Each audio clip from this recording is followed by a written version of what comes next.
سلام، به کانال محتویات رندوم من خوش اومدید. امروز قراره که یه تست دیگه با هم دیگه بدیم. قراره ببینیم که عمیق‌ترین ترس ما چیه. فکر می‌کنم که تست جالب باشه. حالا من که عاشق اینجور تست شخصیتی ام، امیدوارم شما دوست داشته باشید با من یه امتحانی بکنید و شما هم بعدش بهم بگین که برای شما چه چیزی در اومد. ذکر کنم که ویدیومون از کانال برایت ساید هستش. دستشون درد نکنه. همچنین برای این آزمون با خودتون یه ورق کاغذی هم داشته باشید، چون که با توجه به جوابایی که میدید بهتون امتیاز میده و در نهایت این امتیازها رو باید با هم جمع کنید. بریم. برای هر سوال 10 ثانیه فرصت دارید که گزینه‌های که گزینه‌های A, B یا C یا D رو انتخاب بکنید. شماره 1. کدوم فصل رو از همه کمتر دوست دارید؟ تابستون، زمستون، پاییز یا بهار؟ من راستشو بخوام بگم من زمستون انتخاب میکنم، چون که سرما برام واقعا تحملی سخت. یه بحث خیلی بزرگی توی توییتر همیشه وجود داره سر اینکه گرما بهتره یا سرما بهتره و من با اینکه درک میکنم وقتی که انسان ها میگن سرما رو خیلی بیشتر میشه تحمل کرد، ولی شما من درک کنید وقتی که من اصلا نمیتونم سرما رو تحمل کنم، کاملا از کار میافتم. گرما خیلی اعصاب آدمو داغون میکنه، ولی خب سرما منو میکشه. 20 امتیاز برای B. شماره 2. چه حسی نسبت به ترن هوایی دارید؟ اول، دوستشون دارم. من دوستشون دارم شخصا. 2. فقط از ترسناکش خوشم میاد. اصراری نیست حقیقتا، ولی حالا اگه ترسناک باشه خوشم میگذاره. 3. ترجیح همونایی که بالا بچه‌های مثلا کوچولو ایناه. یا 4. بی خیال. من همون A رو انتخاب میکنم. دوست دارم رولر کوستر دوست دارم، ولی قصدم ندارم که به خودم سکته بدم. هر از گاهی ولی یه دونه ترسناکش خوشم میگذره. اوکی، با اون اوکی.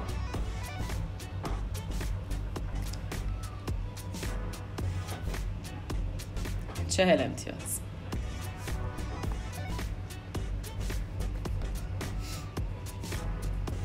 ترجیح میدین با کی سفر کنید؟ 1. دوستان. 2. خانواده. 3. تنهایی.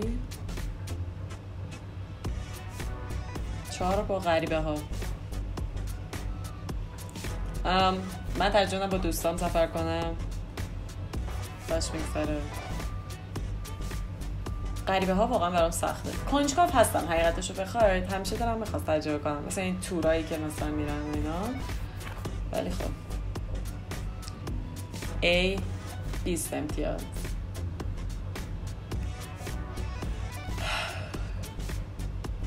سوال شماره 4. کدوم یکی از این کارها رو قطعا رد میکنی؟ مدل یا بازیگر؟ چرا ردش کنی؟ خلبان؟ یه شغل جالبیه. گارسون توی کافه. من راستش همیشه دوست داشتم یک بار حداقل گارسون بودن رو تجربه کنم، متاسفانه تا به امروز نشد. آخرین گزینه اینه که کارمند باشی. خب من این انتخاب کنم. از زندگی که روی روتین باشه، جدا از اینکه خوشم نمیاد، یکم حتی میترسم، یعنی تصوری نمیدونم. از زندگی که روزها شبیه هم باشه زیاد خوشم نمیاد. 40 امتیاز. سوال بعدی. سوال شماره 5. کدوم دسته از فیلم ها واسهتون از همه سخت داره تماشا کردن؟ رمانتیک با پایان عاشقانه؟ نه، من حتی خوشم میاد یه هر از گاهی یه چیزی باعث شه گریه هم بگیره برای روح آدم. این ترسناک خوش میگذاره با اینکه میترسم. بس فیلم فجایع طبیعی؟ نه، دی هیچ ژانر خاصی نیستش که بدم بیاد. خب هستش، من مثلا حقیقتا از وسترن زیاد خوشم نمیاد، ولی بین این 3 تا یا در واقع 4 تا من C رو انتخاب کنم. فیوریت هم نیست مثلا. 20 امتیاز.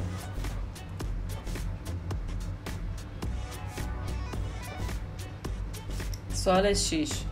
اگه یک جا بود که میتونستی برای باقی زندگیت از رفتن به اونجا خودداری کنی کجاست؟ اولی یه جای تاریک، اتاق تاریک. دومی بیمارستان و دکتر و اینا، منطقیه. سی جاهای مرتفع.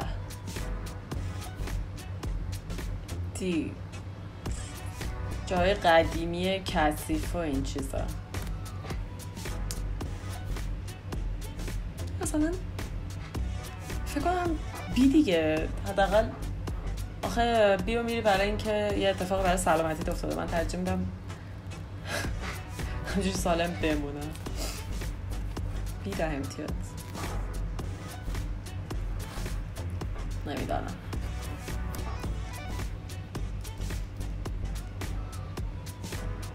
خب سوال شماره 7. بدترین هدیه که تا حالا دریافت کردی یا میتونی دریافت کنی؟ 1 سفر تنهایی واسه خودم. دومی لوازم دکوراسیون داخلی و این چیزا. سومی یه حیوان خونگی. من همه زندگی منتظر بودم یکی به من یه حیوان خونگی به عنوان هدیه بده، بیشتر بابا. چهارمی کتاب. خب من فکر کنم سفر رو انتخاب کنم، چون دوست دارم که سفرام مثلا برنامه ریزی شده تر باشن و بدونم چی جوری قراره باشه، کجا باشه. و خب این سفر تنهاییه، من ترجیح میدم که تنها سفر نکنم. 10 امتیاز. خیلی سوبر دارم جواب میدم. 10 امتیاز به فقط میدیم. ترجیح میدی کدوم یکی از اینا رو دعوت کنی تو خونه توی عروسیت بیان بخونن؟ A برام مهم نیست. B اگه بیتلز با هم بودم بیتلز رو انتخاب میکردم. C یه بند محلی مثلا از جایی که زندگی میکنن. D هرکی که الان موده و ترنده. میخوام بگم C صرفا چون ژانر ایندی رو دوست دارم، ولی احساس میکنم دی بیشتر خوش میگذره، چون مهمونام هم احتمالا خیلی بیشتر بهشون خوش میگذره، وایب میکنن با آهنگای امروزی. 30 امتیاز.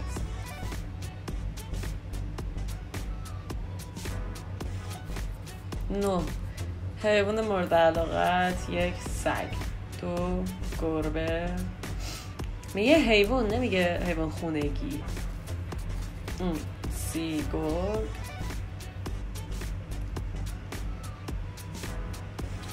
4 حیوانای عجیب غریب. من قطعا اینا انتخاب میکنم. یک علاقه عجیبی به کانگوروها دارم، به نظرم واقعا موجودات جالبی هم. کوالا رو هم دوست دارم. کلا حیوانای استرالیایی خیلی جالبه دیگه.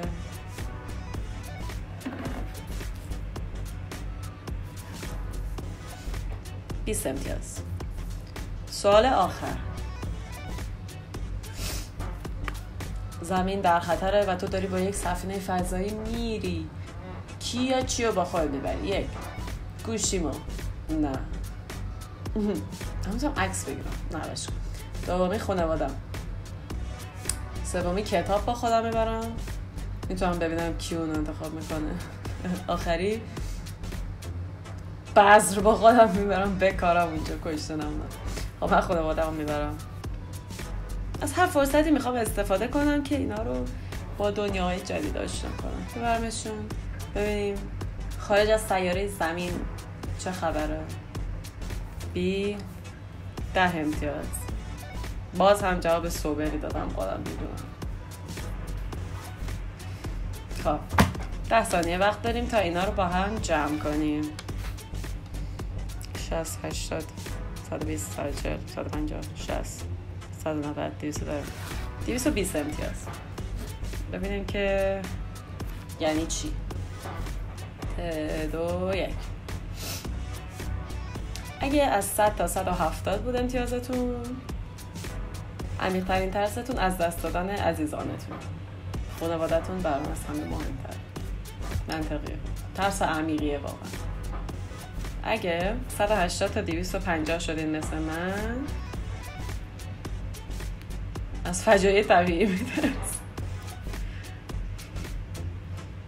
میترسید که یکی از اینا یهویی یا گیرتون بیاره. راجبش صحبت میکنم. 260 تا 320 از دست رفتن آبرو و شهرتتون و این چیزا میترسید. خیلی به چیزایی که به دست آوردید تا اینجا افتخار میکنید. میترسید دیگران دیگه نظر قبلیشون رو راجع به شما نداشته باشن. 330 تا 400 اصلا ترسی ندارید. انسان نترسی هستید.